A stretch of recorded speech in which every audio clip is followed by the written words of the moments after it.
ये तीक साहब वालेकुम सलाम।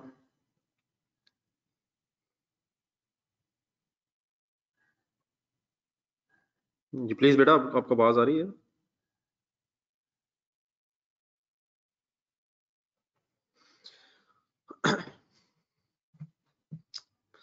जी मैं खालिद अवेलेबल है। अवेलेबल है, ठीक है। जी सर, ये जरा डायमंड लिमिटेड जो हो रहा था इसको जरा काइंडली फाइनल कर लें जरा। कुछ सोचा इसके बारे में? फर्दर टाइम मिला कुछ लगाए इसे?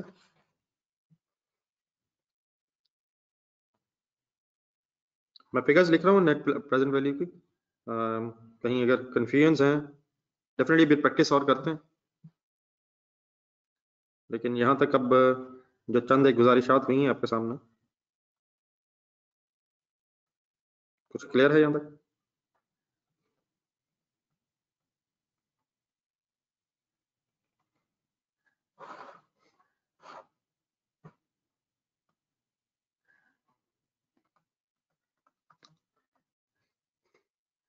चलें डियर, काइंडली इसकी प्रेजेंट वैल्यूज पर मैं लिख रहा हूँ। Present value at the rate of 18%। तो मैं फिगर्स लिख रहा हूँ, काइंडली में से मैच करना। 180, 42.91 अप्रॉक्सीमेट फिगर्स देखिए मैं समझ। 38 समथिंग, 34.17, 75.76। तो इन सब की -2, -3, -1, -2, -3, -4 करके आंसर्स आ रहे हैं 80% की बेस पे। तो फाइनली आपके पास पॉजिटिव एनपीवी आ रही है 10.84।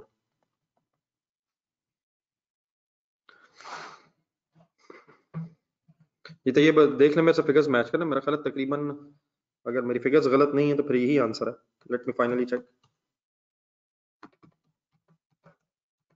एंड कोई और जरा एक दफा कोई रिकन्फर्म कर दे जरा मेरी फिगर्स, ठीक है?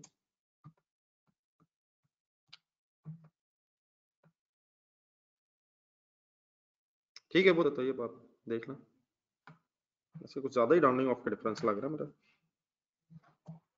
बारह मेरे से फिगर्स मैच कर रही हैं, मेरा तो यही वैसे आंसर आ रहा है। ये मेरी फिगर्स ठीक है, 50.48 वगैरह, ये जो मैंने सारी फिगर्स लिखी हैं ये फिगर्स मैच करती हैं, ये मुझे बता दें बस।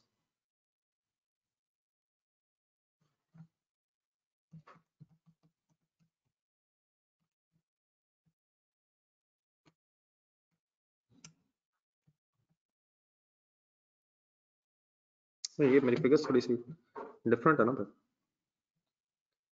42.78,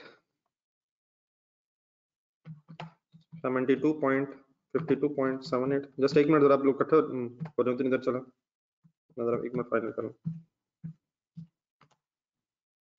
37.91,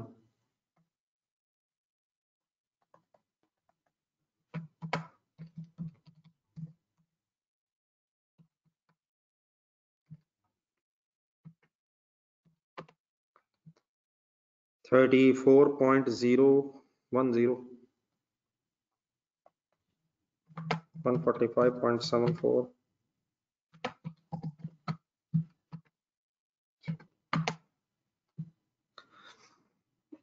75.17। सॉरी, थोड़ा सा मैंने जरा हायर साइड पे फिगर्स लिखे हैं। तो finally 42.78 plus 37.91 plus 34.1 plus 75.17 minus 180। ठीक है जी, 9.96 समथिंग, ठीक।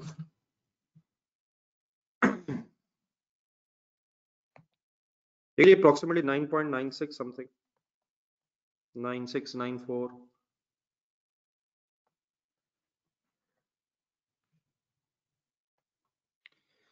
ठीक है जी, पॉजिटिव आंसर आ गया। अब चलिए अगली बात सुनेंगे। इस क्वेश्चन की एक दूसरी रिक्वायरमेंट थी, स्पीड अप हो जाएगा जरा, कोशिश करते हैं एक दो सवाल और करके जरा कुछ इसकी टेंशन खत्म हो कि पता नहीं बहुत मुश्किल काम तो नहीं कहीं। अब बेटा इसके एक रिक्वायरमेंट नंबर 2 है कि आईआरआर भी बताएं। तो पूरी बात मेरे ध्यान से सुनिएगा दोबारा। देखिए सर, उसने एनपीवी भी मांग ली और आईआरआर भी मांग लिया। एनपीवी की हमने वर्किंग कर ली, 9.96 हमारा आंसर आ गया, पॉजिटिव आंसर आ गया। इट ऑब्वियसली मींस कि इस प्रोजेक्ट का रेट 18% तो नहीं है, लेकिन इसका पॉजिटिव का मतलब ये हमें पता है कि इस प्रोजेक्ट का रेट 18% से ज्यादा है। देखें, अगर वो सिर्फ आईआरआर मांगता ना, तो फिर तो हमें पहला रेट भी गेस करना पड़ता कि स्टार्ट कहां से करें, 10 से करें, 12 से करें वगैरह, और फिर पॉजिटिव नेगेटिव की तलाश करें। अगर उसने एनपीवी भी मांग ली है और आईआर भी मांग रही है, तो शायद हम अब टाइम सेव कर सकते हैं। मींस हमारा एक आंसर पॉजिटिव आ चुका है, और डेफिनेटली इसकी बेस पे अगर हम डिसीजन लेना चाहें तो वो ये है कि project is generating more then 18%। लेकिन अब वो मांग रहा है कि इस प्रोजेक्ट का रेट क्या है, तो अब हम 18% से ज्यादा वर्किंग करेंगे और 18% को एक स्टार्टिंग पॉइंट बना लेंगे। फॉर एग्जाम्पल हमारा आंसर नेगेटिव आ जाता है 18% से, तब भी हम इस 18% को एक स्टार्टिंग पॉइंट इस एंगल से बना लेते कि अब हमने रेट कम तलाश करना है। तो अब क्योंकि पहला एक रेट 18% से आप एक वर्किंग कर चुके हैं, तो therefore it becomes time wasting कि हम दोबारा जीरो से स्टार्ट करें। हम इसी 18% की बेस पे अपने आईआरआर को तलाश करने की कोशिश कर सकते हैं। मेरी बात सबको समझ आ गई है?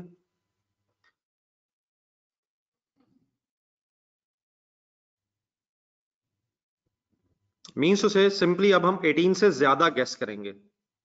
करें गैस, जरूर करवाइएगा। अगर आपने आईआरआर नहीं भी किया, वो तो निकाल लिया होगा 22% में भी आपने, लेकिन 22 के अलावा क्यों करते हैं? 22 से तो मेरा ख्याल पीछे भी हुआ हुआ है।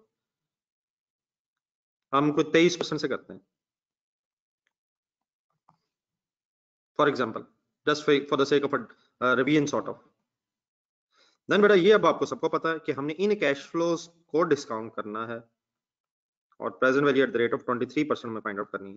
तो आप भी करें हिम्मत, मैं भी कोशिश करता हूँ कि मेरी फिगर्स गलत ना हो। तो स्पीड अप हो जाए काइंडली, मेरे साथ फिगर्स मैच करें। एक दफा मैं चाह रहा हूँ इंटरपोलेशन का फॉर्मूला बीच में दोबारा रिवाइज हो जाएगा। 50.48 into 1.23, 1.23 minus 1, the answer becomes 41.04। अगर मेरे आंसर्स ठीक हैं तो फिर चाहे ना बताइएगा, अगर गलत हैं तो फिर आप जरूर मुझे गाइड कर दीजिएगा। 52.78 into 1.23 minus 2, 34.89, 56.02 into 1.23 minus 3, 30.20, 145.74 into 1.123, 1.23 minus 4, 63.67.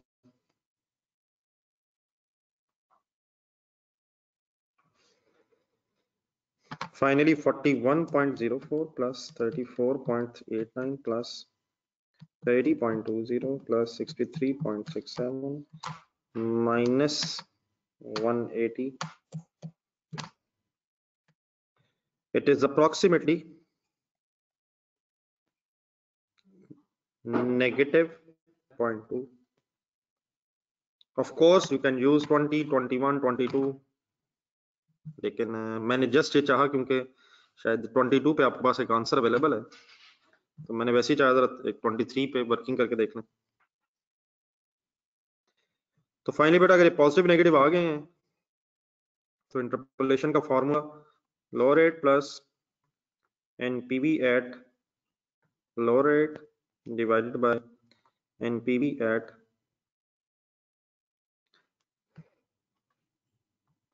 मकसद अब इसका सिर्फ यही है, मेरा ख्याल टाइम वेस्टिंग है कि हम बार बार लिख रहे हैं, minus NPV at high rate.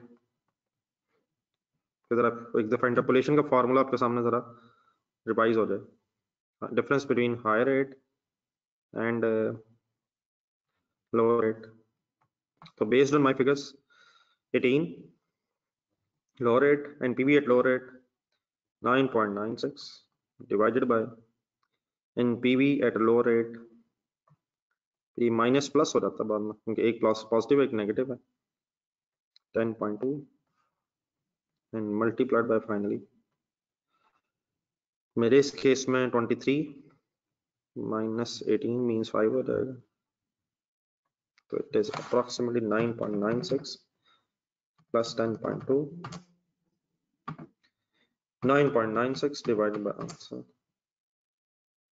into 5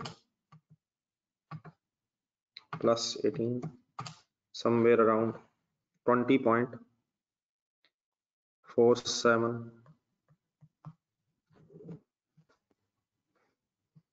चलें जी वाइंड अप करना सर।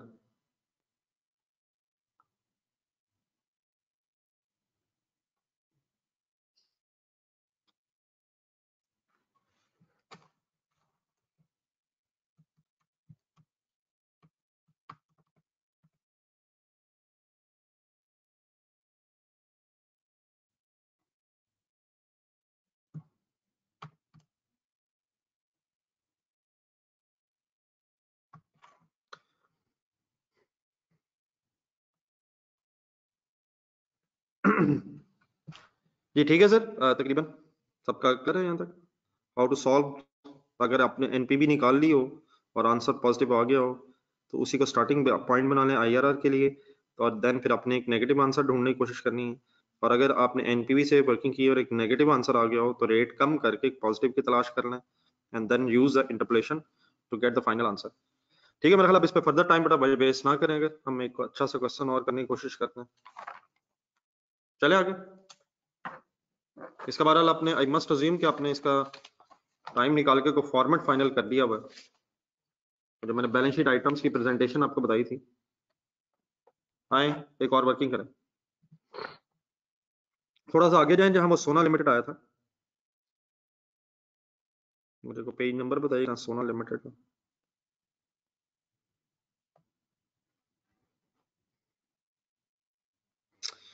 उससे नेक्स्ट पेज पे जाएं, आपको क्लाउडी नजर आएगा।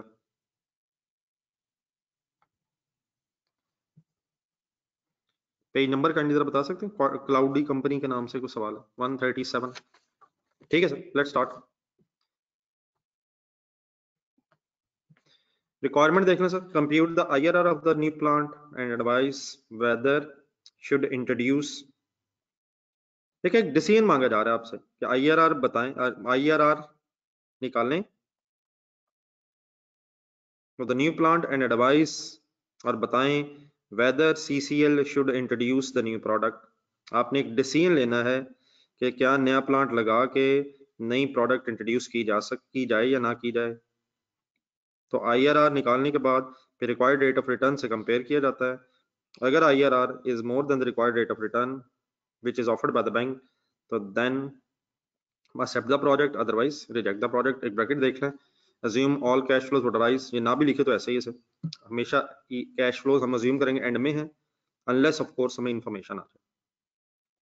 आए एक एक वर्ड आराम से तसल्ली से सुन के आगे बढ़ते जाएं। वंस अगेन बस एक सेकंड जहन में रिवाइज कर लीजिएगा, इसमें अब सारी वो डिसीजन मेकिंग में रेलिवेंट कॉस्टिंग जो पड़ी थी वो अप्लाई होनी है। मींस हम एक प्रोजेक्ट का डिसीजन ले रहे हैं, हमारे इस प्रोजेक्ट की वजह से जो इनफ्लोज आउटफ्लोज होने हैं हमने उनको कंसिडर करना है। Cloudy company limited manufactures and sells specialized machines X85। A newer version of the machine is gaining popularity in the market and the CCL is therefore considering to introduce a similar version, that is D44। A new version of the machine is gaining popularity in the market and the company is therefore considering कि वो एक नया version D44 का introduce करे। Detailed research in this project has been carried out during the last 6 months at a cost of rupees 3.25 million। अपने जहन में कोई इसका स्टोरी बना लें। ट्रांसलेशन इसकी ये है कि डिटेल रिसर्च इस प्रोजेक्ट के हवाले से कैरिड आउट की गई पिछले 6 महीनों में और उस पर 3.25 million cost I. The related information is as under। ठीक है अतीक साहब, जो भी आपका दिल करे आप जहन में बना लें। मैं इस वक्त चाहूंगा ये कि सोचें आप और फिर आप जो कहेंगे वो करेंगे।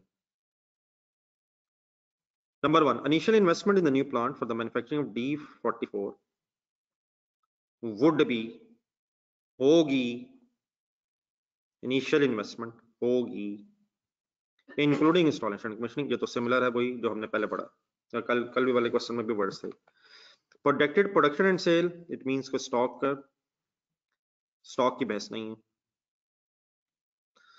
फिर 4 सालों की कोई इंफॉर्मेशन दी हुई, ईयर 1 2 3 4, नंबर ऑफ यूनिट्स दी हुए 20,000, 25,000, 27,000 और 39,000 D44 के जो बिक सकते हैं बना के। Sale volume X85 in the latest year was, latest year मैं किसकी ट्रांसलेशन करने लगा हूं, आप एग्री करेंगे तो यस कीजिएगा और अगर नहीं करेंगे तो नो कर दीजिएगा या फिर अपना बता दीजिएगा। मेरा ख्याल है इसका मतलब है कि X85 जो पुरानी प्रोडक्ट थी जो पहले से हम बना रहे हैं, उसकी सेल पिछले साल में 30,000 यूनिट्स थी। ये मैंने लेटेस्ट ईयर को पिछला साल कहा है। एग्रीड है? पिछला साल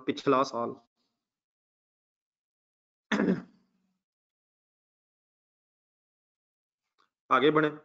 It is estimated that the introduction of D44 would reduce the sale of X85 by 2,000 units every year, by 2,000 units every year। अगर हम D44 को इंट्रोड्यूस करेंगे तो जो हमारी पुरानी प्रोडक्ट है X85, उसके जो यूनिट्स सोल्ड हैं वो हर साल 2,000 से कम हो जाएंगे। ठीक है मेरी ट्रांसलेशन?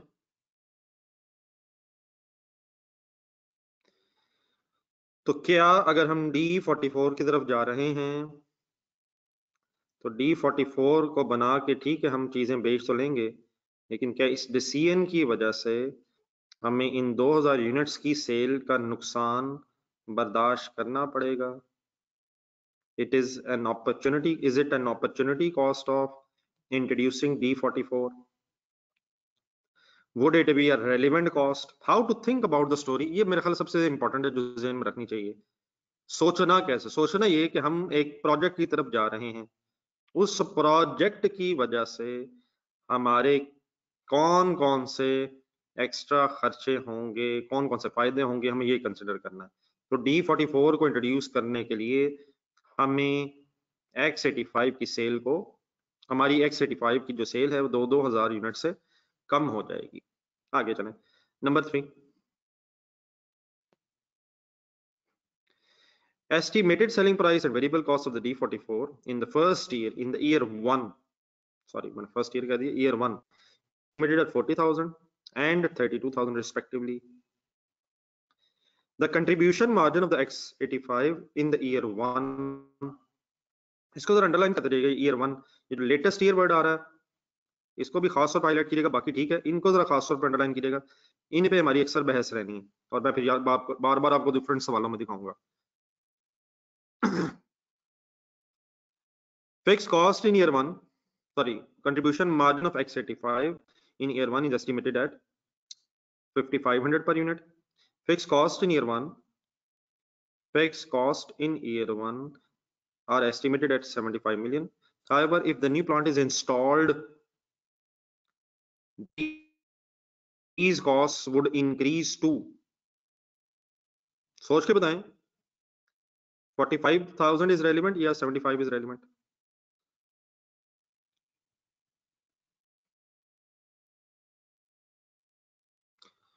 बेटा प्लीज गौर से पढ़ें, 75 is not relevant, neither 45 is relevant nor 75 is relevant, difference is relevant.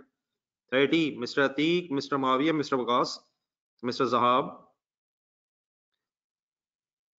बाकी उन्होंने तो ठीक बताया जिनको मैंने जिनको पॉइंट आउट किए, प्लीज काइंडली, मेरा ख्याल है कि increase to not increased by. तो क्या डिफरेंशियल, अगर हम नया प्लांट लगाएंगे तो ये खर्चे बढ़ेंगे, इट मींस हमारे इस प्लांट की इंस्टॉलेशन की वजह से 30 million would be the relevant cost. ठीक है, किसी का इशू है तो बता दें, बाकी ठीक है, अगर क्लियर है तो ठीक है रहने दें, लेकिन अगर इशू है तो बता दें। 30 है फाइनली रेलेवेंट, तो सारी रेलेवेंट कॉस्टिंग की बेटा बहस है। Impact of inflation on selling price, variable cost and fixed cost would be 10% for both the machines and plants. मतलब पुरानी मशीनें हैं जो हम बना रहे हैं और प्लांट जो हम नया लगा रहे हैं, machine and plants.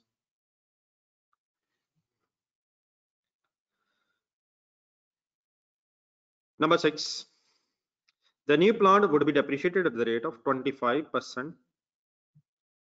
under reducing balance method. Tax depreciation is to be calculated on the same basis. कल जैसे ये एक सवाल कर लें और जरा वो खौफ जरा खत्म हो जाए। The residual value of the plant at the end of the 4 years is expected to be equal to its carrying amount. ये भी बातें कल वाली हैं, फिर आगे भी वही है, आगे भी वही है। अब आए जरा पॉइंट नंबर 8 पे एक मिनट। कॉस्ट ऑफ कैपिटल दिया हुआ है, नीचे निकालना नहीं आ रहा है, तो बेटा अभी इस कॉस्ट ऑफ कैपिटल को हम कंपेयर करेंगे अपने आईआरआर से ताकि एडवाइस दे सकें। हाँ, ये जरूर हो सकता है कि हम एक स्टार्टिंग पॉइंट के तौर पे 12% शुरू में उठा लें, लेकिन ये रिक्वायर्ड रेट ऑफ रिटर्न है, ये आईआरआर नहीं है। हाँ, अगर हमारा भी आईआरआर 12% आ जाए तो इसका मतलब ये होगा कि we are earning exactly equal to the required rate of return. अगर ज्यादा आ जाए तो it means project is generating more than 12%, तो फिर इसका मतलब हम एडवाइस देंगे प्रोजेक्ट एक्सेप्ट कर लिया जाए। और अगर हमारा आईआरआर कम आ जाए तो हम कहेंगे हमारा रिक्वायर्ड रेट ऑफ रिटर्न ज्यादा है, therefore project should not be accepted. मतलब इसका ये है आईआरआर निकालते हुए अच्छा ये कोई कंपलसरी नहीं होगा कि हम 12 से ही इनिशियल वर्किंग करें, हम 10 से भी कर सकते हैं, 8 से भी कर सकते हैं, लेकिन बहरहाल एक रेट अगर अवेलेबल है तो इसको स्टार्टिंग पॉइंट बनाया जा सकता है, कंपलसरी नहीं है। इसका मकसद एडवाइस देना है। मेरी बात समझ आ रही? इसको यहाँ एग्जामिनर का देने का मकसद ये है कि हम इसको देख के एडवाइस कर सकें। ऑब्वियसली इसे अगर स्टार्टिंग पॉइंट बना लिया जाए तो वो गलत वाली बात भी एज सच नहीं होगी। अच्छा, आपके पास इसका ना नीचे आंसर बना हुआ है, अगर आप आंसर देखेंगे भी तो उसका फायदा कोई नहीं होना,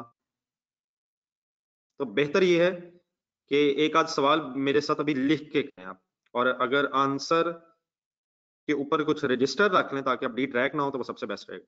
तो only please look at the question और उसकी बेस पे कुछ जो चीजें हैं वो समझ के करें। तो let's start. What are we trying to find out? Internal rate of return. बिस्मिल्लाह पढ़ें, इंशाल्लाह within half an hour कुछ कोशिश करें इसको वाइंड अप करें। अब जो चीजें हमने पिछले दिनों में कल सीख ली हैं, पिछले दिनों में सीख ली हैं, उसको आए सही तरह से अप्लाई करके आगे चलते जाएं। The name of the companies,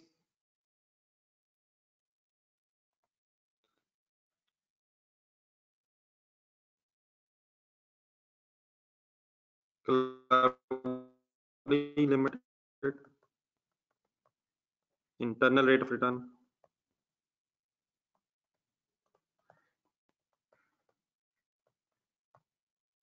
rupees in millions लग रहा है, उसी में करें। There is no difference in the question of NPV and IRR up to the calculation of net cash flows after tax if the tax is available. The only difference is in the question of IRR, rate is to be guessed finally, where the NPV is 0 approximately, and the question is of NPV, then rate will be available और उसकी base पे आप positive negative का decision लेंगे। 4 सालों की working है, लेकिन definitely first year 0, 1 2 3 4, year 0, year 1, year 2 3 and 4।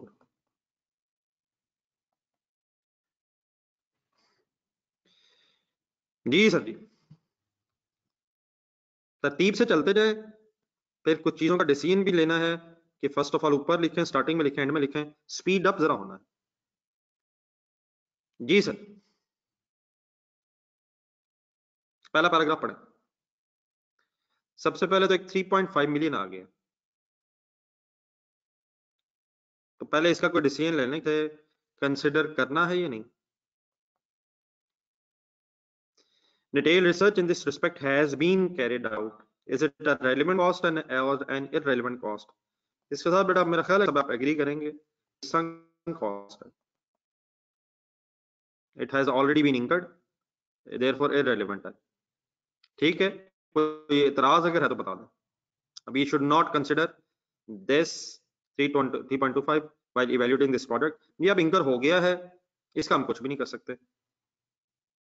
ठीक है, even if it has to be paid, अगर इसने फ्यूचर में पे भी होना हो तो ऑलरेडी अगर रिसर्च आपने करवा ली है, even if it is to be paid in future, still irrelevant cost है।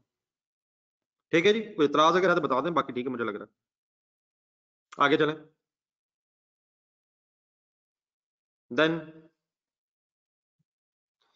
देन इनिशियल इन्वेस्टमेंट एक दी हुई है, लेकिन इनिशियल इन्वेस्टमेंट के हवाले से हमारा ये डिसीजन हुआ था कि ये जो प्लांट की फिगर्स हैं, इसको अगर हम अपने net cash flow after tax या नेट कैश फ्लो में जब टैक्स की वर्किंग कर लेंगे तो एंड में लिख लेंगे। तो एक तो ये बैलेंस शीट आइटम है जिसे हम जरा एंड में कंसिडर कर लेंगे। ठीक है, और अगर हम देखें तो हमारे क्वेश्चन में कोई एज सच रेजिडुअल वैल्यू वाली बहस तो है, लेकिन कोई वर्किंग कैपिटल वाली एडजस्टमेंट, कोई डेटर्स क्रेडिटर्स की एडजस्टमेंट बैलेंस शीट से रिलेटेड नहीं मिल रही है। तो देयरफॉर हम अब शायद रिलैक्स होकर वर्किंग कर सकते हैं। ठीक है जी, तो मेरा ख्याल है कि स्टार्टिंग पॉइंट अब हमारा कुछ सेल्स वाला हो सकता है। Sale of D44। लेकिन मेरे मेरे भाइयों कुछ बातें जरा फुल कंसंट्रेशन सुन के फाइनल करनी है जहन में। देखिए यकीनन बेटा हमारे पास पॉइंट नंबर 3 में अगर आप आए तो D44 की सेल प्राइस भी है और वेरिएबल कॉस्ट पर यूनिट भी दी हुई है, लेकिन फिक्स कॉस्ट भी है, लेकिन एसेट को मार्कअप मार्जिन के बजाय उसने फिगर्स दे दी हैं। और नीचे उसके बाद अगर आप आएंगे तो ऑब्वियसली फिर इसमें इन्फ्लेशन का इफेक्ट भी है। सेलिंग प्राइस और वेरिएबल कॉस्ट की इन्फ्लेशन सेम है, तो क्योंकि सेलिंग प्राइस और वेरिएबल कॉस्ट की इन्फ्लेशन सेम है तो बेटा शायद हम टाइम बचाने के लिए एक काम कर सकते हैं। इस तरह के तरीके भी आपने मेरे साथ सोच के जरा फाइनल करना है। ऑब्वियसली हर क्वेश्चन में ये पॉसिबल नहीं है, लेकिन ये क्यों यहाँ पॉसिबल हो गया है जरा काइंडली गौर से मेरी बात सुनिएगा। देखिए 40,000 सेलिंग प्राइस है और 32,000 वेरिएबल कॉस्ट पर यूनिट है, which means 8,000 is contribution per unit. अगर हम कंट्रीब्यूशन पर यूनिट को एक छोटी सी वर्किंग करें, 20,000 से ज़रब दे दें तो हमारे पास ठीक है सेल भी लिखी जा सकती है, वेरिएबल कॉस्ट अलग भी लिखी जा सकती है, लेकिन क्यों इकट्ठा किया जा सकता है? क्योंकि पहला साल तो कोई इशू नहीं है, फर्स्ट ईयर की जो फिगर है वो तो मेरा ख्याल आप समझ जाएंगे मेरी बात। 40 माइनस 32 8,000 ये हो गया इनटू 20,000 है, बाद में अपने मिलियंस में कन्वर्ट कर लीजिएगा क्योंकि ऊपर मिलियंस में डाटा, एक फिगर मिलियंस में कर लेते हैं, मिलियंस में नीचे फिगर्स हैं, टाइम सेविंग है। तो ये 16 ठीक ठाक बड़ी फिगर बन जानी, 160 मिलियन अराउंड है अगर गौर से अगर देखें तो ये बड़ा ईयर 1 की फिगर है। अब नीचे क्योंकि इन्फ्लेशन सेम है इसलिए अगर हम ये करें काम कि सेकंड ईयर से ऑनवर्ड्स 8,000 इनटू कंसंट्रेशन सुनना इनटू इन्फ्लेशन रेट है 10%, तो क्योंकि सेल प्राइस और वेरिएबल कॉस्ट की इन्फ्लेशन सेम है, आई होप मेरी बात अंडरस्टैंड कर लेंगे आप, तो मैं स्ट्रेट अवे कंट्रीब्यूशन को इन्फ्लेट कर सकता हूं 1.1 और उसको बाद मल्टीप्लाइड बाय 25,000 करके शायद फिगर निकाल सकता हूं 220 मिलियन ऑफ सेकेंड ईयर। मेरी बात फॉलो की है सबने? क्योंकि सेल प्राइस और वेरिएबल कॉस्ट की इन्फ्लेशन सेम है तो रादर देन ऑब्वियसली अगर हम अपने को सेकंड तसल्ली देना चाहें कि क्या फिगर्स वही आ रही हैं नहीं, तो इन्फ्लेशन सेम है, अगर हम अलग अलग करना चाहें फॉर एग्जांपल 40,000 सेल प्राइस है इनटू 1.1 करेंगे तो 44,000 बन जाएगा, ये 32,000 इनटू 1.1 करेंगे तो ये 35,200 बन जाएगा, तो माइनस 44,000 ये वही अगर हम करें 44,000 माइनस 35,200 तो करके देखें वही 8,800 बन जाएगा जो डायरेक्टली 8,000 इंटू 1.1 करके आ रहा है। तो क्या अगर इन्फ्लेशन रेट सेम है सेल प्राइसेस वेरिएबल कॉस्ट के, तो रादर देन कि हम सेपरेटली सेल्स लिखें, क्या सेल लिखने से गलत हो जाएगा? बिल्कुल नहीं। वेरिएबल कॉस्ट लिखने से ज्यादा गलत हो जाएगा? बिल्कुल नहीं। लेकिन क्या हम इस केस में टाइम बचा सकते हैं अगर इन्फ्लेशन रेट सेम है सेल और वेरिएबल कॉस्ट के?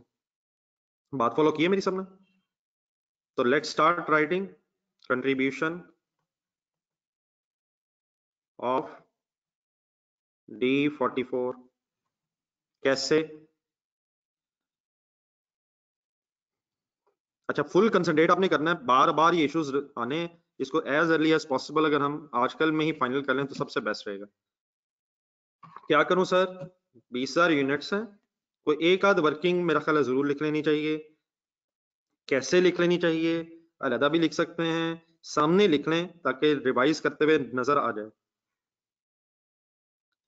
20,000 यूनिट्स हैं इनटू 8,000 कंट्रीब्यूशन है, ये 160 मिलियन आ जाएगा। मैं मिलियंस में लिख रहा हूं, सॉल्व कर लें प्लीज मिलियंस में। 160 मिलियन। एक चीज जरा सोच के बता दें, जरूर सही पढ़ें। क्या ये ईयर 1 की फिगर्स हैं? क्या इन्फ्लेशन में ईयर 2 से इनकॉर्पोरेट करूं, या ईयर 1 में भी 10% इन्फ्लेशन कंसिडर करूं? क्या ये ईयर 1 की फिगर्स हैं, ये सेल प्राइस ईयर 1 की फिगर्स हैं?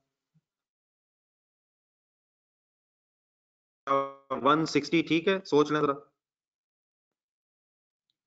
ये कल भी इश्यूज आए थे, जल्दी देखें। डायमंड लिमिटेड का question, sale of the first year 300 million, तो हमने ईयर 1 में एज इट इज लिया उसे।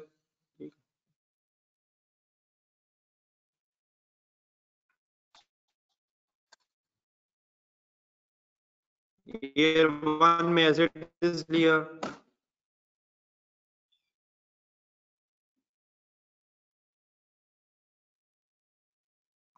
ओके प्लीज,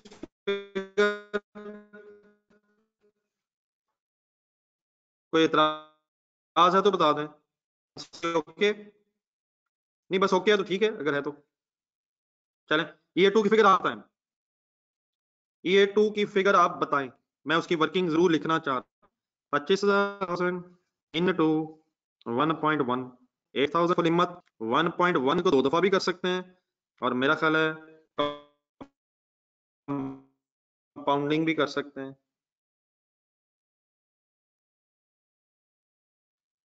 आप फिगर सॉल्व करते जाएं। 29,000 इंटू 8,000 इंटू 1.1,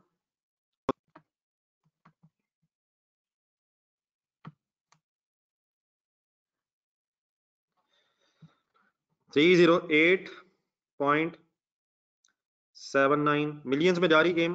राउंड ऑफ करें वेयर इज नेसेसरी। सही कीजिएगा फिगर सर जी। उमर खालिद, मुजम्मिल, ये क्या बता रहे हैं यार? जुल्म ना रहे माय डियर, गेम ऑन है। थाउजेंड्स में, मिलियंस में राउंडिंग ऑफ की आदत होनी चाहिए, वरना इतनी बड़ी फिगर्स हैं, एक एक फिगर ही लिखते हुए टाइम लग जाना। अप्रोक्सीमेटली 261.36।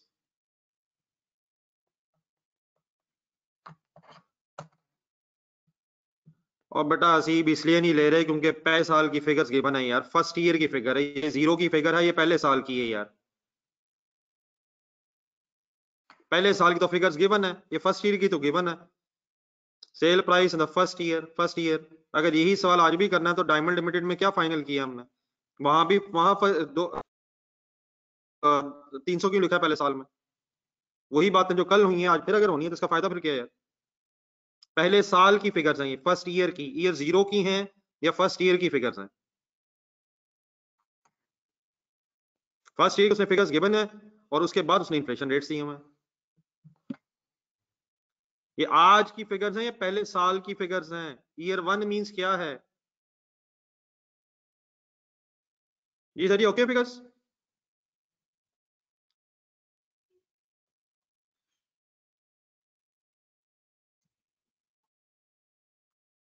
नहीं, नोट कर लिया प्लीज सबने?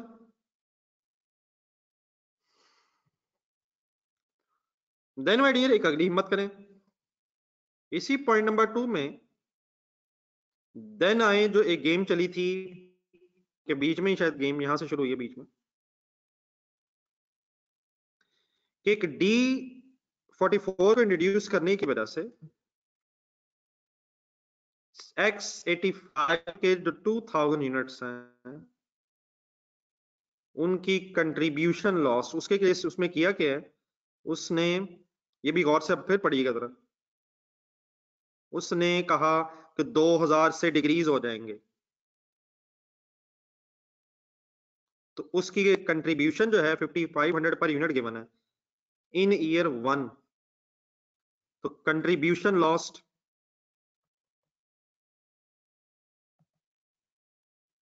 ऑफ X85, पहला काम तो ये बता दें, ये जो कंट्रीब्यूशन लॉस्ट है इसे हम अपनी कैश फ्लोज में पॉजिटिव फिगर्स लिखेंगे या नेगेटिव लिखेंगे, प्लस या माइनस कंट्रीब्यूशन लॉस्ट?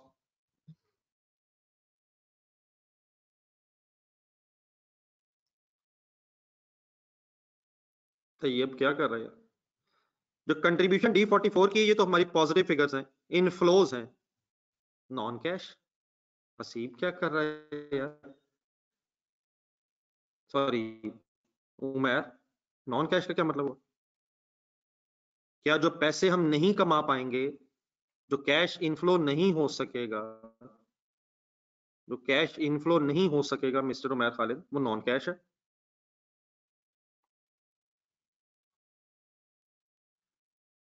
जी उमर खालिद, पॉजिटिव या नेगेटिव?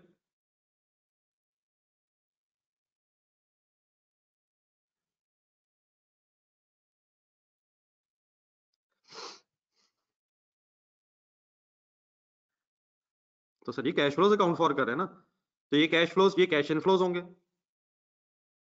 और इसी प्रोजेक्ट की वजह से वो कैश इनफ्लोज नहीं होंगे, तो जो कैश इनफ्लोज नहीं होंगे उनमें से नेट होंगे। ठीक, ठीक है उमर खालिद, ये कैश इनफ्लोज जनरेट हो जाएंगे, लेकिन इन कैश इनफ्लोज की वजह से X85 कैश इनफ्लोज नहीं जनरेट हो सकेंगे, तो वी विल लूज कैश। ठीक है उमर?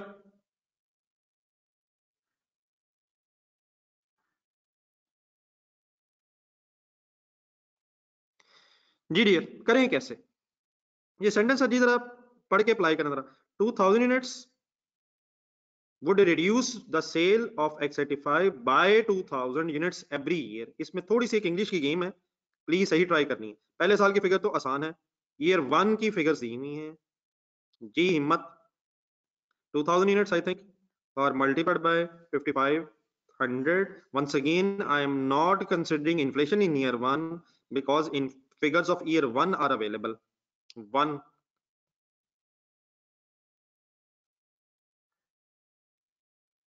आगे आंसर आ जाएगा 11 million.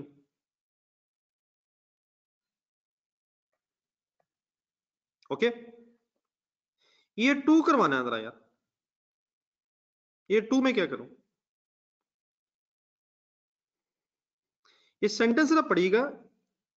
D44, the introduction of D44 would reduce the sale of X85 by 2000 units every year, by 2000 units every year। क्या अगले साल भी 2000 मीनिंग है इसका? पहले तो फैसला ये करें, क्या हर साल 2000 या हर साल 2000? कुछ ये हिम्मत करके जरा देखें, थोड़ा सा शायद इसमें भी अकाउंटिंग की जगह कोई इंग्लिश इशू ही हो सकता है। अपनी अंडरस्टैंडिंग बताइएगा, आपको क्या लगता है? नहीं, आपको क्या लगता है? एक मिनट मैं जरा अपनी तरफ बात कर लूं थोड़ा, फिर आप नहीं, एक minute, just a minute, just a minute, नहीं ये ना करें माविया, जस्ट 1 मिनट। मैं अगर हर साल, बाकी तो फिगर आ जाएंगे, ठीक है, वो 5500 पे इन्फ्लेशन आनी है, वो इशू नहीं है। मैं हर साल 2000 यूनिट्स लिखूं, 2000 यूनिट्स इन एवरी ईयर, या मैं 2 4 2000 4000 6000 8000 इस तरह कंसिडर करूं? नहीं, इस तरह बताना आपको जरा मुश्किल हो जाएगा, जस्ट एक मिनट जरा, जस्ट एक मिनट। मेरी इस बात से कोई एग्री करता है ये जो मैंने लिखी है 2000 2000 2000 2000? बस यस नो में एक मिनट जवाब दीजिएगा जो एग्री करते हैं, जस्ट एक मिनट। ओहो करते हैं यार, ओहो मेरे भाई, एक मिनट सेट हो गए जो एग्री करते हैं, मेरे भाई मेरी बात तो सुन लें एक मिनट। जो हजरात मेरे इस टू टू टू टू से सिर्फ एग्री करते हैं, सिर्फ वो रिस्पॉन्ड करें। कोई है या नहीं, मैं जरा चेक करना चाह रहा हूँ। कोई है या नहीं, ऐसा मैं चेक करना चाह रहा हूँ। आप जरा रिस्पॉन्ड कीजिएगा। जो लोग कह रहे हैं टू टू टू टू ठीक है, ये है मीटिंग। एक फाद हो गया, एहसन हो गया, अतीक हो गया, हसीब हो गया, ठीक है। अब 2 4 6 एंड 8 ऐसे हो क्यों रहा है? एक मिनट जरा, इससे पहले कि आपको रिस्पॉन्स दें, द सेंटेंस पढ़ के देखिए। इंट्रोडक्शन ऑफ T44 से हो जाएगी, रिड्यूस हो जाएगी sale of X85 by 2000 units every year. अब ठीक है, अब इससे कोई एग्री करता है 2 4 6 8?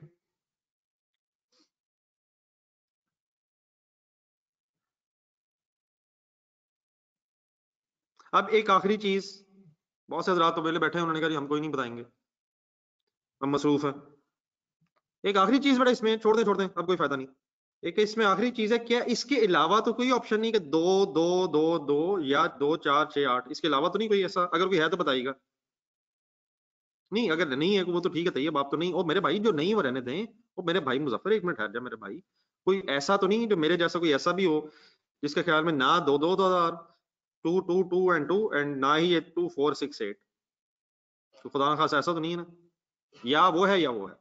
अच्छा बेटा, अब ऑनेस्ट बात ये है, बिल्कुल मैं अगर ऑनेस्टली आपसे बात करूं तो मैं ये स्ट्रेस नहीं करूंगा इस सेंटेंस को पढ़ के कि इसका मतलब वाकई ये है जो मेजोरिटी का। मेजोरिटी ने 12 मुझे ये आंसर दिया 2 4 6 8।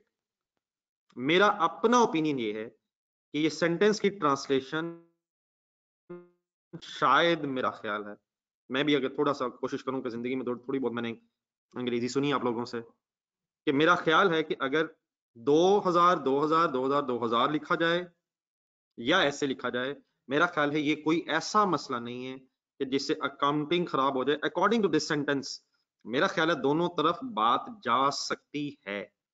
तो मैं अगर फॉर एग्जांपल 2000 4000 6000 8000 की बेस करूं या 2000 पे वर्किंग करूं, तो मैं ये हरगिज नहीं कहूंगा।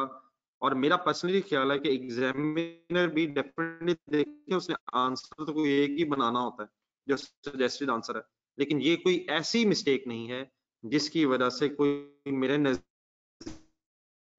आधा नंबर भी आपका कटेगा। क्योंकि इस सेंटेंस के मुताबिक मेरा ख्याल ये है कि दोनों ऑप्शंस की तरफ जाया जा सकता है। तो मेरा ऑनेस्ट आंसर आपके लिए होगा कि मैं ये नहीं कह रहा, कि मैं ये नहीं कह रहा जी ठीक है फैसल, वो आपकी चॉइस है। मैं हरगिज ये नहीं कह रहा कि जिसने मुझे 2 2 कहा है वो गलत है, या मैं ये कह रहा हूँ 2 4 8 6 8 गलत है, मैं ये नहीं कह रहा। मैं ये मेरा ख्याल ये है कि बोथ सिचुएशंस आर एक्सेप्टेबल। और जिन हजरात ने मुझे 2 2 2 कहा है, मैं उनसे भी एग्री करता हूँ। लेकिन मैं वर्किंग इसलिए इस तरह करने लगा हूँ क्योंकि मुझे मेजोरिटी ने ऐसे कहा। तो जो मेजोरिटी है वो काइंडली अपनी बात को दूसरों पे फोर्स ना करे, और जो माइनॉरिटी में मेरे जैसे भाई हैं वो भी काइंडली आप लोगों को, आपको डिसअपॉइंटेड ना समझें। मेरे नजदीक ये इंटरप्रिटेशन डिफरेंट हो सकती है सेंटेंस की, तो इसमें कोई ऐसा इशू नहीं जिसपे हम, मेरा ख्याल है, इससे ज्यादा बहस करें। हम बस मैक्सिमम ये बहस करें कि इसकी अकाउंटिंग होनी कैसे है। तो आई होप के, मैं अब ये इसलिए लिख रहा हूँ क्योंकि मुझे मेजोरिटी का ओपिनियन ये मिला है, और मेजोरिटी की बात को मैं डिनाई करने का रिस्क नहीं लेना चाह रहा। बस ये मेरी फाइनल कंक्लूजन है। तो इसके अलावा तो कोई इशू नहीं है।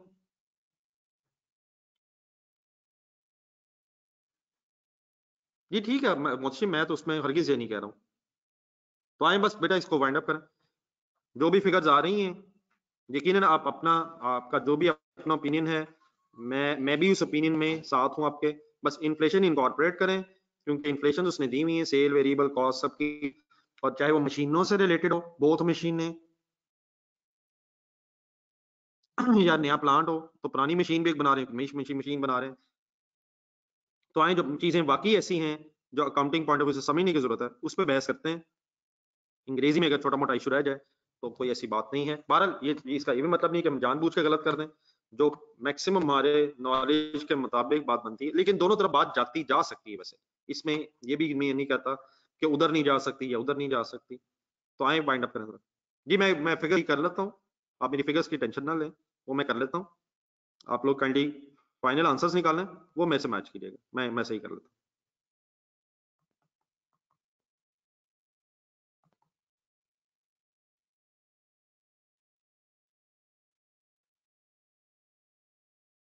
बेटा ऐसा ना, यही तो अलमी है यार, इस तरह के क्वेश्चन सुने, ये बड़ा अलमी है। और ये जिस तरह ये जो आपने क्वेश्चन किए हैं ना, ये तो आपने सवाल ही नहीं पढ़ा, उसने सर ही लिखा हुआ है हर साल। उसने मेरे भाई एहसन प्लीज सवाल में लिखा हुआ है। अब इसका ये भी मतलब नहीं है कि हम सवाल ही पढ़ना छोड़ दें, एवरी ईयर लिखा हुआ है। प्लीज मिस्टर एहसन, कम से कम क्वेश्चन तो पढ़ें, ये तो ना करें यार।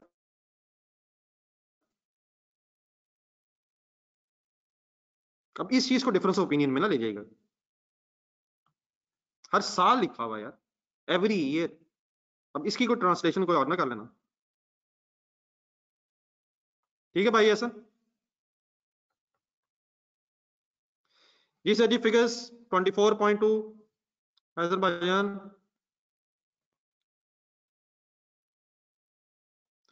39.93 मैच कीजिएगा जी।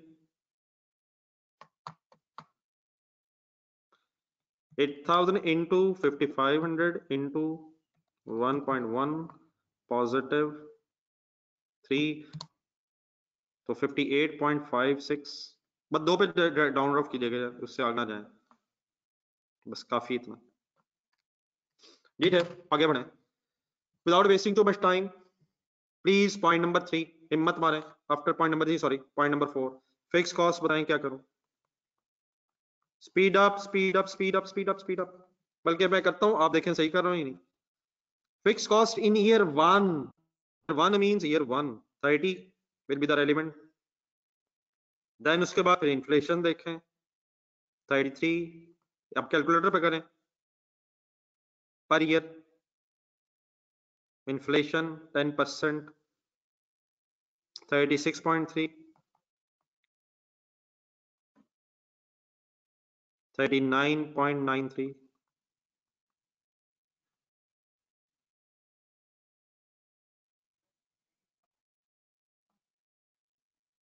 और आगे बढ़े,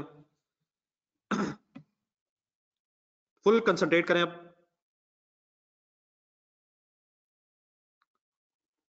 because of 40 is not relevant year. Fix cost year 1 is 45, हमारे इस न्यू प्लांट की वजह से प्लीज 75 होनी है। बिकॉज बस कर यार, प्लीज कुछ तो साथ साथ कंडी चला करें यार। Please 30 is relevant and that's it. 45 million estimated जरूर है, लेकिन हमारे इस प्लांट की वजह से 45 तक जानी है। विकास माय डियर ना किया करें, कुछ तो कंसंट्रेट किया करें यार। जी माय डियर, क्या करूं, help me help me help me help me. क्या रह गया है, पता है आपको, पता है प्लीज, अब आपको पता है प्लीज, अब आपको पता है, क्या करूं। बिल्कुल ठीक है, मुतसिम ने सही एफर्ट की है। चलो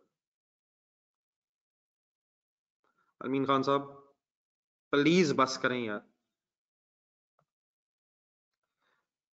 accounting cash flows my dear आएंगी, अकाउंटिंग कैश फ्लोज अब आएंगे, उनको फिर टैक्सेबल प्रॉफिट में कन्वर्ट करके टैक्स निकाल लेंगे, और जब टैक्स लिख लेंगे तो इंशाल्लाह फिर प्लांट की बहस करेंगे। बिल्कुल ठीक है, हिम्मत करें, बिस्मिल्लाह पढ़ें, सॉल्व करें। 119, आपने चेक करनी फिगर्स मेरी। 162.8, 185.13, 210.3। जब अकाउंटिंग कैश फ्लोज आ जाएंगी तो मेरे साथ फिर वर्किंग नंबर 1 में इकट्ठा होना है आपने, to calculate the tax.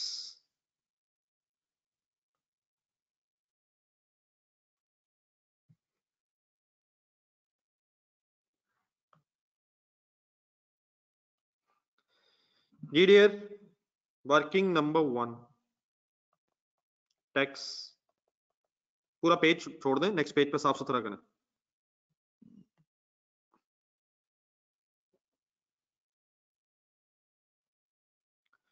Starting point बनाएं,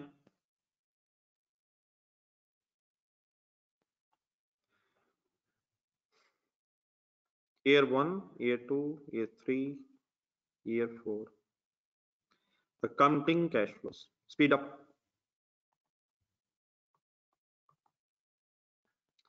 जी कैसे? 119, 119, 162.8, 185.13, 210. जी sir, we should not consider any accounting depreciation क्योंकि वो लेस ही नहीं है, तो we should only consider here tax depreciation, लेकिन tax depreciation के लिए वर्किंग बना दें। Look at your point number 6, वही रिड्यूसिंग बैलेंस मेथड्स हैं, यकीनन शॉर्टकट्स अवेलेबल हैं, लेकिन क्योंकि आपको डेप्रिसिएशंस भी रिक्वायर्ड हैं, इसलिए लिख के ही करें। अब ये मैं वर्किंग लिखूंगा, आपसे रिक्वेस्ट है सॉल्व करें।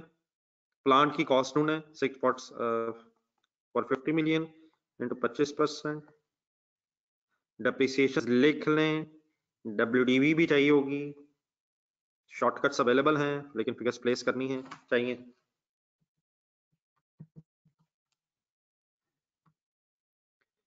$112.5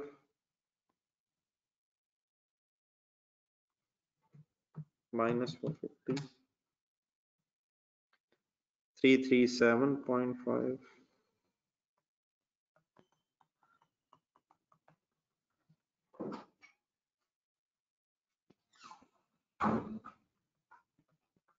इकट्ठे हो करनी।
Once again, WDV is equal to residual value है, देयरफॉर टैक्सेबल गेन लॉस वगैरह नहीं आएंगे। ये सारी बातें जरा वही हैं कल वाली, इसके पढ़ के रिवाइज करना। और बेटा राय मुताहिर, खुदा का नाम ले, वेरिएबल कॉस्ट में डेप्रिसिएशन होती भी नहीं है, कोई खुदा का नाम लो मिस्टर राय मुताहिर, ये क्या मजाक है मेरे भाई, क्या हो रहा है? आप कोई एक सवाल ढूंढ के मुझे बता सकते हैं जिसमें डेप्रिसिएशन वेरिएबल कॉस्ट में शामिल है, शामिल होती है? पहले तो मुझे ये कहीं से ढूंढ के बता दें। और मेरे भाई कल वो कॉस्ट ऑफ सेल वर्ड था, खुदा का नाम लें, खुदा का नाम लें।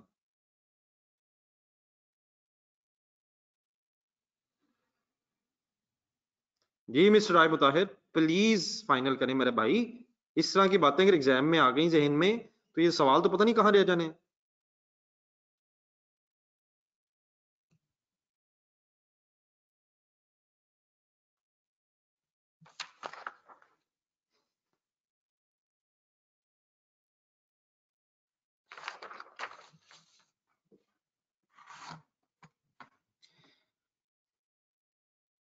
जी सर, जी वर्किंग ठीक है सर।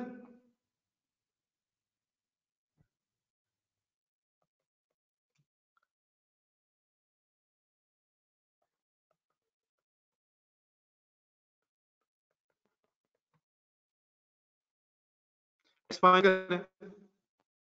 टैक्स की फिगर्स फाइनल करें और पूरा पॉइंट पढ़ें टैक्स रेट का, पॉइंट नंबर 7 बीच में इंक्लूड करें।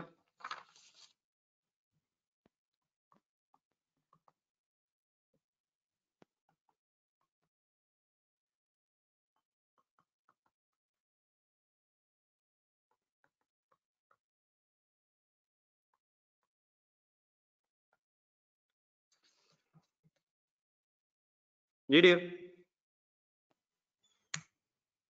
टैक्स के फिगर्स में से मैच करें, वाइंड अप करें, वाइंड अप करें, क्वेश्चन का टाइम बच रहा है। ये सबने देख लिया है कि why there is no taxable gain loss, residual value will be equal to, टेंटेस पढ़े वही है कल वाले, एक तो फिर फाइनल करें। Residual value of the plant at the end of the useful life is equal to the expected carrying amount. Figures place कर रहा हूं फिर मैं।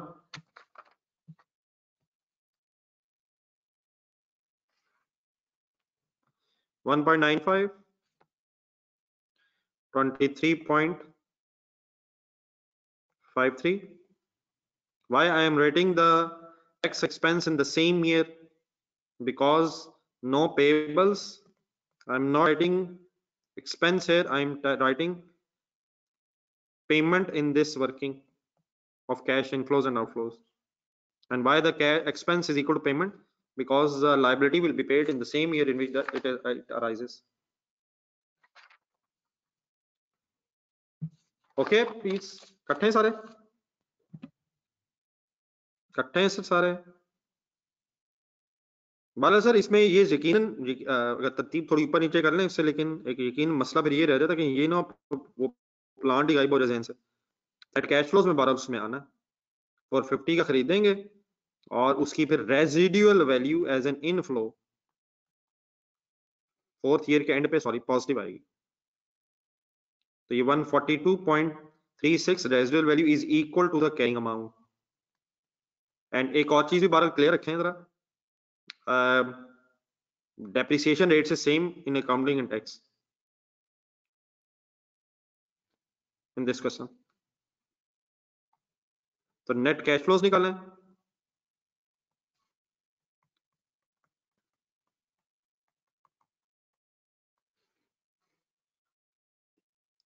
ईयर 0 नहीं बोलना है, 450 नेगेटिव, 11705 पॉजिटिव,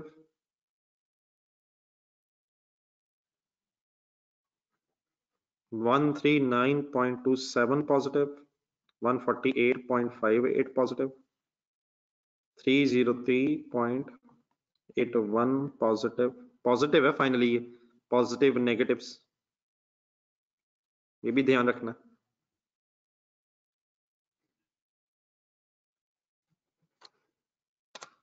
फिगर्स बताइएगा, ठीक है मेरी।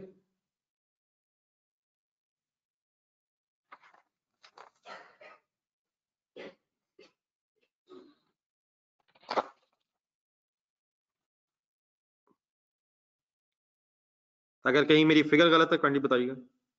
जी मिस्टर राय मुताहिर, कहाँ रह गए आप?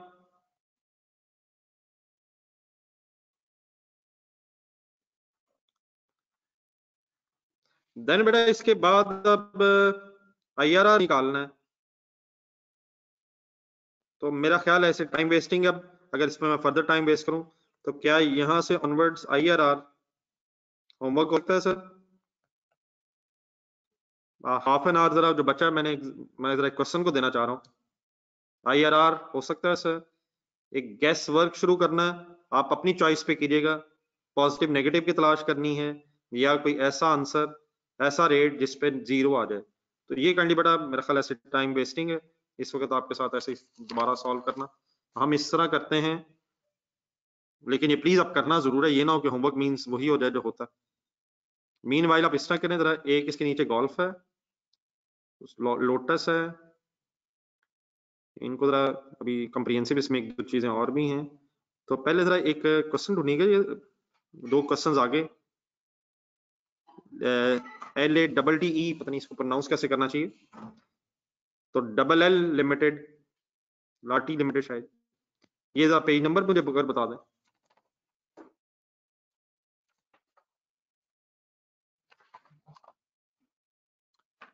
जी पेज नंबर 142 बताया जा रहा है, बिल्कुल ठीक है सर। आए sir, let's start reading the question. Requirement 1, using the NPV method advice. कैसे एडवाइस करेंगे आप? अगर पॉजिटिव आंसर होगा तो आपकी एडवाइस होगी एक्सेप्ट द प्रोजेक्ट, अगर नेगेटिव आंसर होगा तो आपकी एडवाइस होगी do not accept the project. Then जरा बी पढ़ के बताएंगे क्या मांग रहा है। Determine the minimum discount rate at which the proposal would be acceptable to LL. ये क्या मांग रहा है?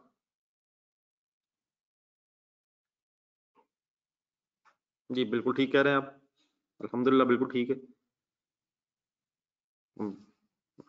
असलान ये जुल्म भी हो सकता है यार, और मेरे भाई सेकंड में भी एनएपी भी मांग रहा है। चलो मेरा ख्याल, मैं अज्यूम करूं कि आपने मेरे से मजाक किया। आईआर आ रहा है बेटा, minimum discount rate. Minimum discount rate जिसमें हम प्रपोजल एक्सेप्ट करने हैं वो क्या है?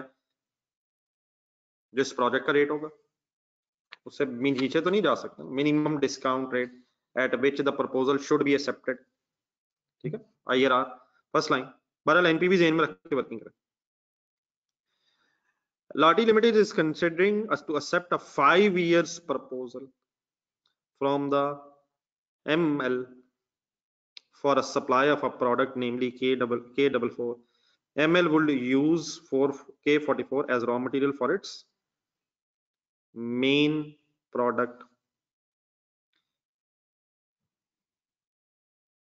हम कंसिडर ये कर रहे हैं, company is considering to accept 5 year proposal for supply of a product, namely हम क्या करेंगे, उसको यूज करके मटेरियल अपनी प्रोडक्ट बनाएंगे। तो following is the initial, following is the detail of the project. Initial investment in the specialized machinery is 60 million. At the beginning of year 4, LL would require a major overhauling on this machinery, amount rupees 10 million.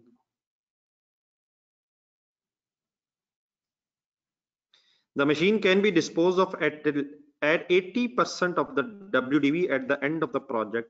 अच्छा, इसको एक second छोड़ें, ये भी कर लेंगे इंशाल्लाह, कोई इशू नहीं है। अगर गौर से पढ़ें तो लॉस बनता है, वो छोड़ दें, वो कर लेंगे बात। 80% पे डिस्पोजल है, डिस्पोज ऑफ रेजिडुअल वैल्यू निकल आएगी, जो WDV आएगी उसका 80% कर लेंगे। तो बात की बातें, सबसे पहले ये बताएं इसका क्या करेंगे, ये जो 10 मिलियन है।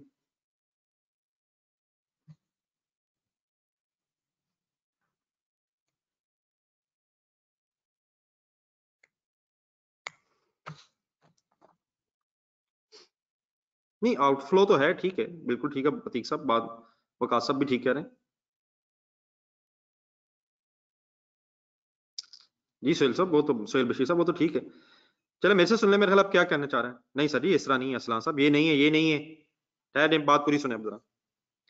इशू क्या है? 60 मिलियन अगर मैं आपसे कहूं, मेरी पूरी बात सुन लीजिएगा, ईयर 0 में नेगेटिव होगा, नंबर 1। बात पूरी हो जाए मेरी, लेट मी फिनिश। देन उसके बाद बिगिनिंग ऑफ ईयर 4 मींस 1 2 3 4 जब हम कहते हैं ना, पहला साल, first year and, second year and, third year and, fourth year and, cash flows eight the and. तो बिगिनिंग ऑफ ईयर 4 कहां आएगा? यहां लिखेंगे 10,000, 10 मिलियन। ठहरे ठहरे ठहरे ठहरे, ईयर 0 पे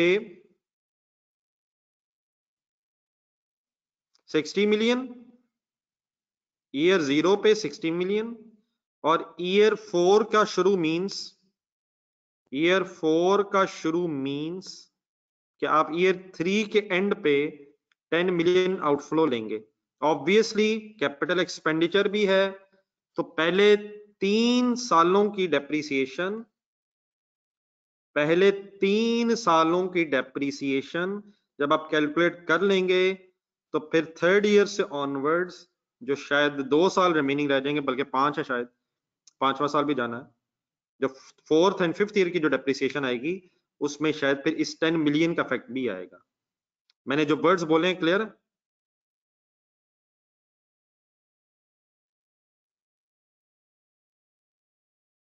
आगे बढ़े। इन ईयर वन पहले साल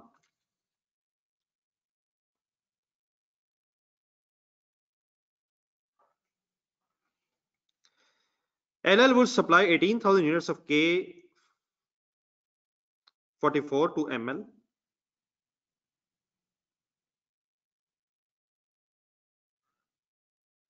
At 5,000 per unit, the supply would increase 5% per annum from year 2 onwards. अब ये मेरा ख्याल बात बिल्कुल क्लियर है। ईयर 1 में 18,000 यूनिट्स हैं, 5,000 का हम बेचेंगे आगे, फिर वो 5% वॉल्यूम बढ़ेगा। आई थिंक ये बातें हमें पता है। Variable cost estimated at 4,000 per unit for year 1, ठीक है, तो इट मींस 1,000 कंट्रीब्यूशन भी है। फिक्स कॉस्ट एसोसिएटेड, ये जरा बताएं, fix cost associated with the proposal is expected to be 2,50,000 per month, out of which 50,000 would be allocated overheads. थोड़ा जरा relevant costing decision making ज़हन में रख के सोच के ऐसी गलती ना कीजिएगा। पर मंथ है, बाद में मल्टीप्लाई 12 कर लेंगे, वो छोड़ दें, वो ठीक है।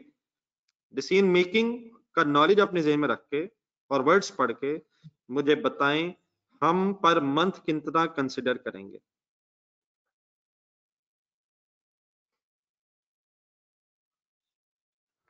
आई होप कि एवरीबडी इज क्लियर। जो मुझे बताया जा रहा है कि 2 lakh per month means 2 lakh per month means multiply by 12 करके विल बी द रेलिवेंट, ठीक है। 2 lakh per month is relevant, okay. अगर कंफ्यूजन है तो बता दें, वरना ठीक है। मेजॉरिटी का बल्कि सबका ठीक मुझे लग रहा है जिन लोगों ने बताया। आगे बढ़े। Impact of inflation on revenues as well as cost would be 7%. यकीनन अगर आप चाहेंगे तो मेरा ख्याल है कि वंस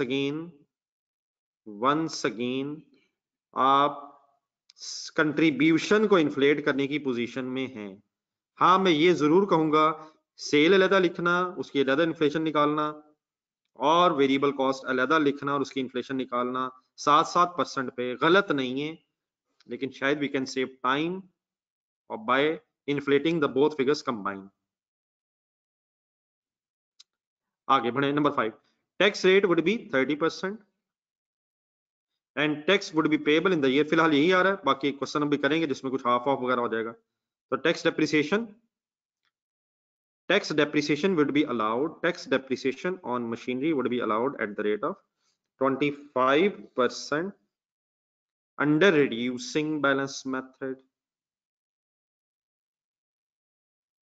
टैक्स रेट 30% है और फिर टैक्स डेप्रिसिएशन का हमें रेट गिवन है 30% रिड्यूसिंग बैलेंस मेथड, ठीक है। हमें वर्किंग करनी पड़ेगी, 30% टैक्स रेट भी है। तो cost of capital of the LL is 15%।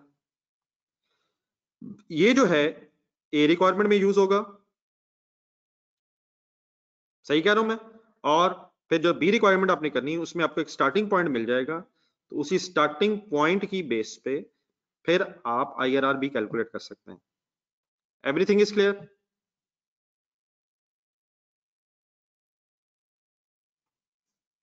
अगर क्लियर है तो ठीक है, अगर क्लियर है तो ठीक है, कोई कंफ्यूजन अगर है तो बता दें। अगर क्लियर है तो ठीक है, अल्हम्दुलिल्लाह मेरे ख्याल nothing else we can say.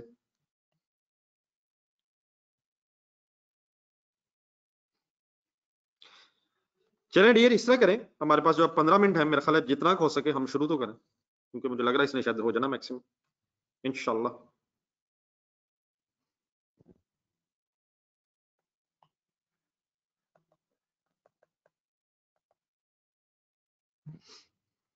पहली requirement NPV,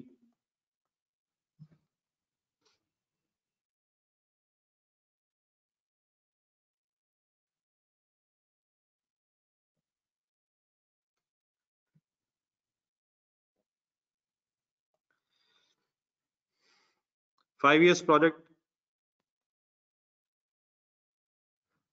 look at your question, year 0, year 1, year 2, year 3। वैसे अब बेस्ट ये होगा कि नंबर 1 तो मुझे उम्मीद है कि ये क्वेश्चंस पढ़ने के बाद आपका कुछ खौफ रिड्यूस जरूर हो गया होगा। फर्स्ट क्वेश्चन देख के समटाइम महसूस होता है पता नहीं इसमें होना क्या है, लेकिन ये कहना कि बात खत्म हो गई, ये ऐसा नहीं है। इंशाल्लाह बातें भी हैं, करते रहेंगे। लेकिन अब बेस्ट ये है कि आप को जब भी मैं कोई क्वेश्चन घर के लिए दूं तो जरूर उसे ट्राई किया जाए। अगर आप करेंगे नहीं उसका फायदा कोई नहीं, फिर इट बिकम्स वेरी यूजलेस। कैसे देख देख के आप करते रहें। 5 सालों का प्रोजेक्ट है सर। जी डियर, पहला काम क्या हो सकता है?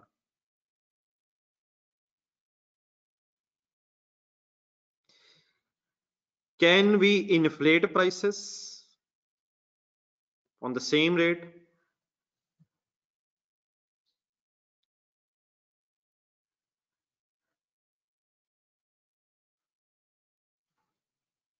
अच्छा, उसके बाद ना उसने एक सप्लाई वुड इंक्रीज,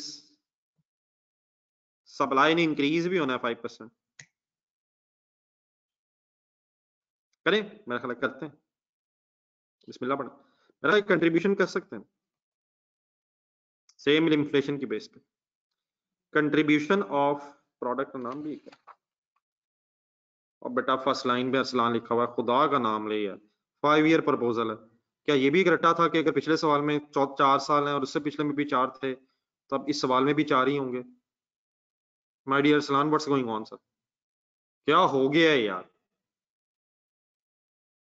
अरसलान, क्या वही तो नहीं वजह जो असल में वजह है? कहीं आप वहां तो नहीं बैठे हुए जहां नहीं बैठ के पढ़ना चाहिए? जी कंट्रीब्यूशन। जी डियर, कोई एक वर्किंग बल्कि बहुत सी वर्किंग शायद। In year 1 18,000 rupees in thousands या millions, as you like. Rupees in millions, thousands, millions, whichever you want to say. 18 million कैसे? ठहरे ठहरे ठहरे, वर्किंग पूरी होने दें। 18,000 यूनिट्स। बेस्ट ये बेटा 500 साल पूरे करें, आप लोग पूरा करें, मैं करता हूं अभी। जी mister Asad, you have a choice कि आप सेल अलग निकाल रहे हैं, हम कंट्रीब्यूशन निकालने की कोशिश करें सारे। Into 1,000 5,000 4,000 full concentrate. मेरा ख्याल है सही मुझे बताया जा रहा है 180 million, sorry 18 million.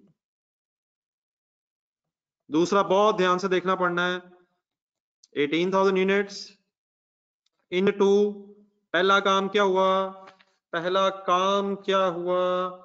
1.05 volume supply would increase, supply would increase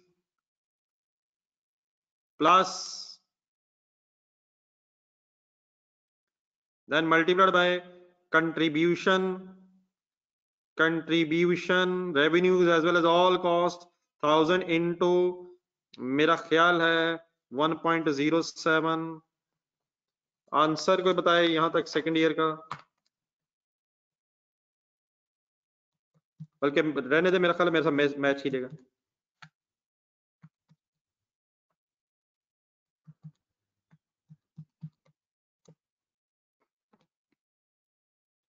to 0.223 या 20.22।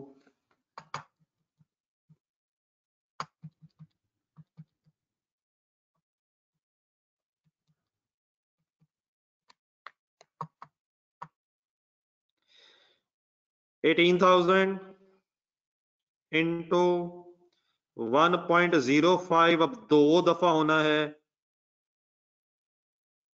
इनटू हिम्मत मारनी पड़नी है 1.07 भी 2 दफा होना है, 2 सालों के इफेक्ट्स।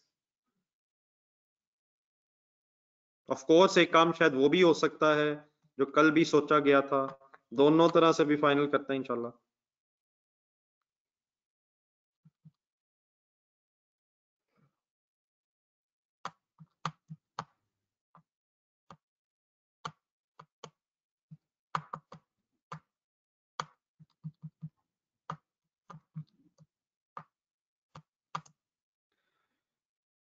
22.72 समथिंग, 22.72 करते में से फिगर्स मैच कर लीजिएगा फाइनली।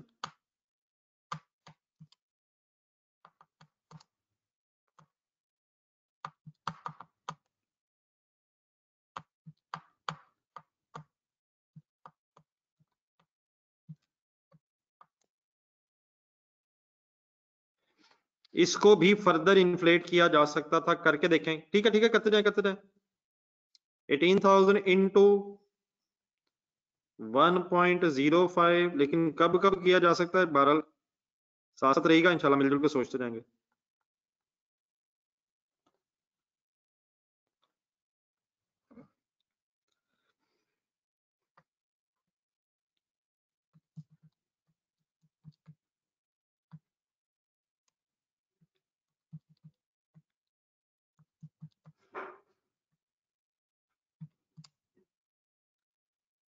समथिंग 25.52 मिलियन, 53 बल्कि शायद कह सकते हैं 25.53 मिलियन,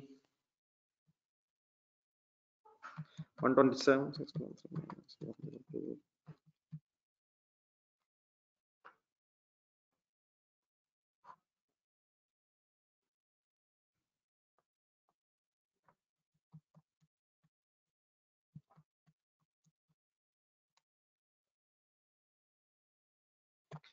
Finally, dear,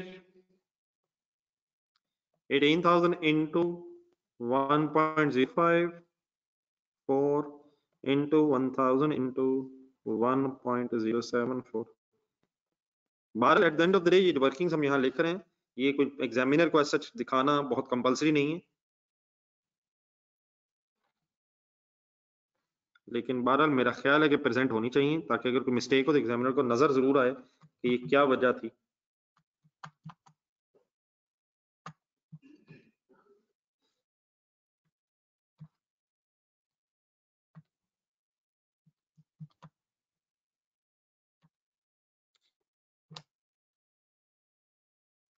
approximately 25.560 तकरीबन किया जा सकता है, सॉरी 18,000 into 1.05,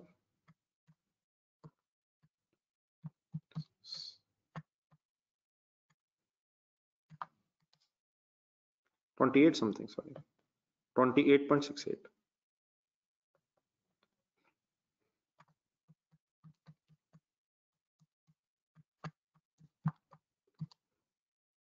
अच्छा, इसको इस तरह भी कोई कर रहा है जिस तरह मैंने यहाँ से यहाँ किया, मेरा ख्याल है ये भी बनना चाहिए 18 into 1.05 into 1.07। ये दोनों तरीकों से फिलहाल अपने आप को फाइनल रखिएगा जरा। इसने 18 को एक साल आगे, फिर एक साल आगे, एक साल आगे, इसको इस तरह भी किया जा सकता है, ये करके देखें जरा।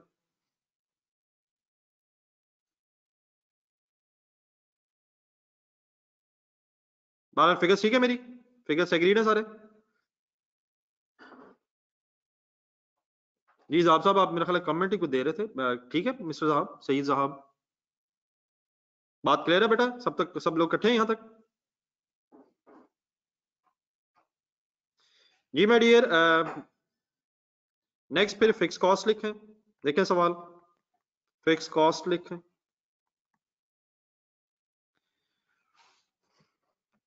कम से कम मेरे ख्याल उसमें एक वर्किंग कर लें, बाकी शायद टाइम वेस्टिंग है।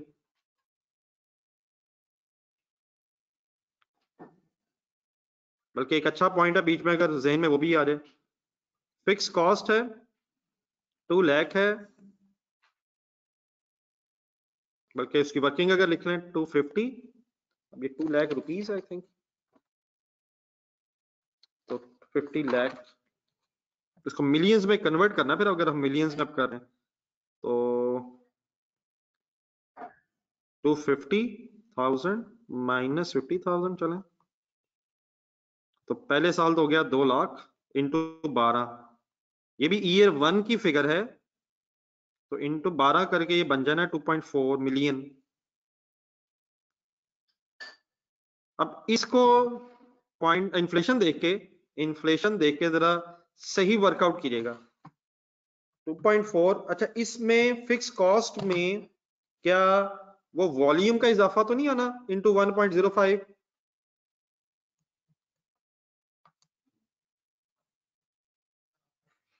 क्या वॉल्यूम के साथ फिक्स कॉस्ट का टोटल तो नहीं बढ़ना? इस तरह की मिस्टेक्स ना हो बस। तो इसमें बेटा सिर्फ इन्फ्लेशन का इफेक्ट आएगा। तो 2.568 मींस ठीक है, करते हैं अब 2.4 इंटू 1.07। इसमें वॉल्यूम वाला इजाफा ना प्लीज ले लीजिएगा, total fix cost remain same. तो इंटू इसको तो मेरे ख्याल करते रहे फिर, इंटू 1.07, 2.74, 75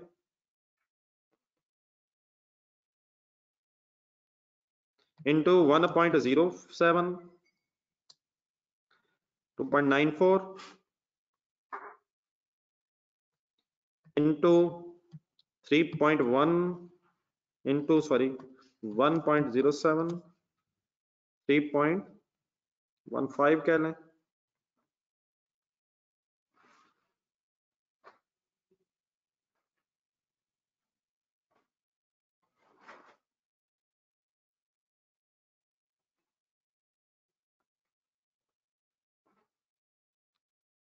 मेरा ख्याल है कि यहाँ अकाउंटिंग कैश फ्लोज आएंगी। अब टैक्स रह गया बस, डेप्रिसिएशन टैक्स। इकट्ठे हो रहा है यहाँ तक।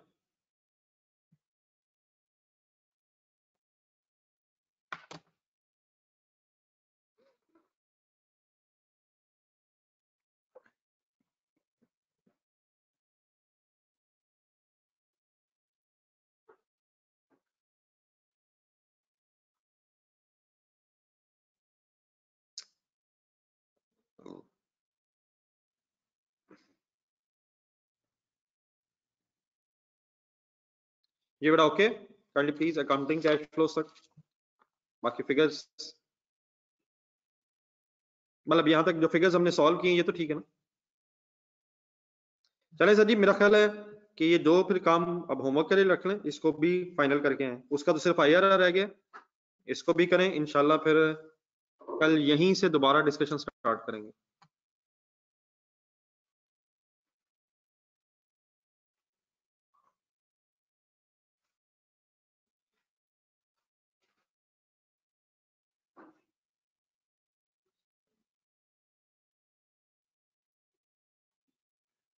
और बेटा प्लीज खुदा के लिए नहीं होगा, अकाउंटिंग कैश फ्लो में डेप्रिसिएशन नहीं माइनस हुई भी नहीं। आज क्लास, शाम को क्लास नहीं। ओके अतीक साहब, खुदा का नाम लें, अकाउंटिंग कैश फ्लोज में कोई डेप्रिसिएशन कंसिडर नहीं हुई माय डियर मिस्टर प्लीज गौर से देखें। सर अतीक क्या हो गया, इसमें लिखा हुआ है फिक्स कॉस्ट में डेप्रिसिएशन नहीं है, लेकिन टैक्सेबल प्रॉफिट में डेप्रिसिएशन, प्रॉफिट्स में डेप्रिसिएशन लेस हुई होनी चाहिए। Please mister Atiq kindly final कीजिएगा प्लीज। अकाउंटिंग कैश फ्लोज में डेप्रिसिएशन माइनस नहीं हुई भी, देयरफॉर मैं ऐड बैक नहीं कर रहा, लेकिन लेस इसलिए कर रहा हूं ताकि टैक्सेबल प्रॉफिट्स आ जाएं। प्रॉफिट्स में से डेप्रिसिएशन माइनस होनी चाहिए, तभी टैक्स कैलकुलेट होगा। ठीक है मिस्टर अतीक?